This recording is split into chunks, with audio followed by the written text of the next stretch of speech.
Ri, Riri, terdengar samar panggilan yang akrab di telinganya, membuat langkah kaki Rikanza seketika terhenti dan menoleh ke belakang. Ada apa Rikanza? Tanya Alex melihat kebingungan dari raut wajah gadis di sampingnya itu. Ini kan Amrik, sedangkan Kak Frans kan di Indonesia. Senyuman cengengesan terurai di bibir Rika seiring menggeleng tipis. Tidak ada.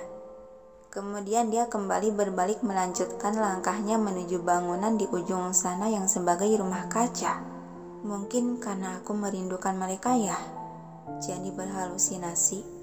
Gumam Rika pelan masih terdengar jelas oleh indera pendengar si lelaki yang berdampingan dengannya. Apa kau merindukan Anissa? Celetuk Alex yang sontak gadis itu menoleh cepat. Aku merindukan mereka.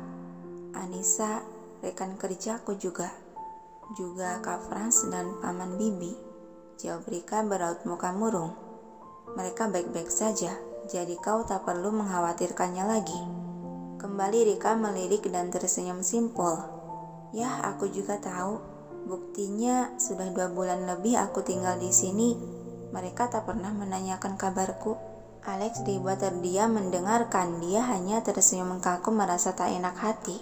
Apa kau sangat ingin berbicara dengan Anissa?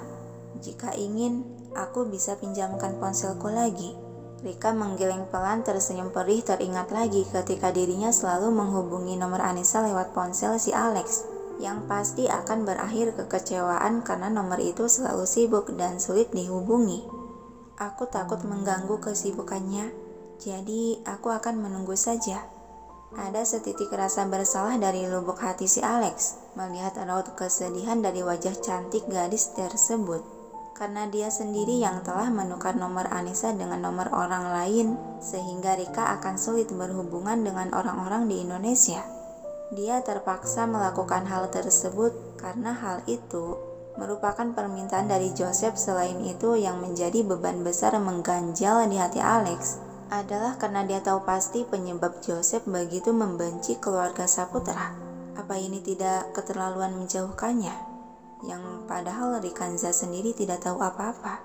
Perhatian Alex teralihkan saat mendengar suara langkah kaki yang cukup tergesa dari sekelompok lelaki berjas. Kedua matanya menyipit curiga dan penasaran ketika melihat sekelompok bodyguard mengenakan lencana emas yang menandakan para pengawal utama. Sepertinya benar sudah terjadi sesuatu. Gumam dia tersenyum miring. Tuan Sekretaris. Panggilan dari Rika membuyarkan lamunan. Alex menoleh yang ternyata dirinya sudah tertinggal dari gadis itu yang sudah berdiri beberapa langkah di depan sana. Maaf, aku sempat melamun, kata dia tersenyum sembari berjalan menyusulnya. Ternyata kamu juga bisa melamun ya. Ledek Rika menertawakan seraya berjalan menyusuri jalanan menuju rumah kaca yang berdampingan lagi dengan si Alex. Tentu saja, bahkan aku bisa terbengong seharian hanya untuk memikirkan kamu saja. Seketika kedua pipi Rika merona merah. Segera dia memalingkan muka ke arah samping menyembunyikan wajahnya. Kak, kamu pandai sekali berbicara manis. Melihat itu Alex tersenyum senang semakin ingin menggodanya. Sengaja dia merundukkan diri untuk mensejajari wajahnya dengan wajah gadis itu. Aku bisa berkata lebih manis setiap hari, jika itu yang bisa membuatmu menerima lamaranku, calon istriku. Hah? Wajah Rika serasa memanas bertambah merah padam bagai tomat seiring jantungnya berdebar sangat cepat. Calon istri? Dia memanggilku calon istri. Dering nyaring berasal dari benda pipih membuyarkan suasana hangat romantis itu. Dengan kepaksa Alex kembali menegakkan tubuhnya dan merogoh benda yang berdering itu dari balik saku celananya. Sedangkan Rika masih terhanyut dalam perasaan, dia membalikkan badan menangkupkan wajah dengan kedua tangan. Alis Alex sedikit terangkat sebelah begitu melihat nama yang tertera di layar ponsel. Papa, aku akan jawab panggilan ini. Kamu masuklah lebih dulu, kata Alex sembari berbalik dan berjalan menjauh dari gadis itu. Pandangan mata Rika menatap punggung lelaki yang mulai menjauh itu. Panggilan dari siapa ya? Sampai dia menjauh begitu.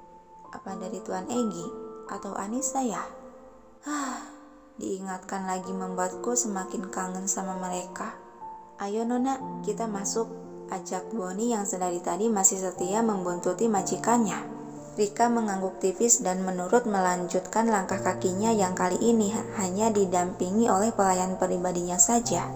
Sedangkan di sisi si Alex, dia menggeser kursor ke tombol hijau lalu menempelkan benda persegi itu ke telinga. "Ada papa?" sapa Alex pada orang di seberang telepon. "Al, kau ada di mana sekarang?" "Aku ada di mansion. Kenapa?" tanya Alex seraya menyenderkan punggung ke dinding dengan sebelah kaki tertekuk. "Bagaimana kondisi di sana?" Pertanyaan itu membuat alis Alex mengernyit yang mengerti akan maksud dari perkataannya.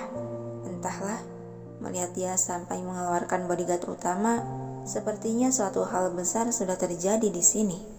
"Kau benar, keluarga Sucipto telah bergerak." Kedua mata Alex sedikit terbelalak lalu sedetik kemudian menajam terkandung emosi. "Apa itu si Pras? 2 bulan yang lalu anak buah kita pernah melaporkan kalau putra dari Sucipto melakukan penerbangan ke Amrik." Mendengar hal itu, rahang tegas Alex mengeras disertai tangannya tergenggam kuat. Terlihat jelas dia sedang menahan emosinya. "Kenapa papa baru mengatakannya sekarang? Aku tidak melaporkannya agar kau tetap fokus pada bagianmu." Hembusan napas panjang Alex mengeluarkan perasaan mengganjal di hati. "Baiklah, tapi jika ada hal yang akan menyangkut Rikanza, bisakah papa laporkan padaku?" Lalu terdengar hela napas pelan dari seberang telepon sebelum berkata, "Al, apa kau sudah berhasil menariknya?" Seperkian detik Alex terdiam seiring pandangannya merunduk dan tersenyum tipis. "Aku masih berusaha. Waktu perjanjian hanya tersisa 3 bulan lagi, Al. Dan kau tahu jika dalam 3 bulan ini kau masih belum berhasil, Joseph akan mengusirmu." "Aku tahu." Terjeda sejenak Alex mendesah pelan dan tersenyum kecut. "Tapi meskipun begitu, jodoh tidak berjodoh. Aku akan tetap memaksanya agar dia menjadi milikku." "Kau sungguh keras kepala sekali." "Ya, mirip denganmu."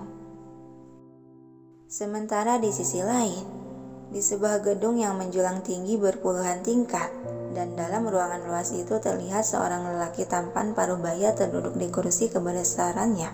Dia tengah bergelut dengan setumpuk dokumen di atas meja yang dimana di atas meja itu terdapat papan nama bertuliskan Presdi di Joseph Lynn Smith.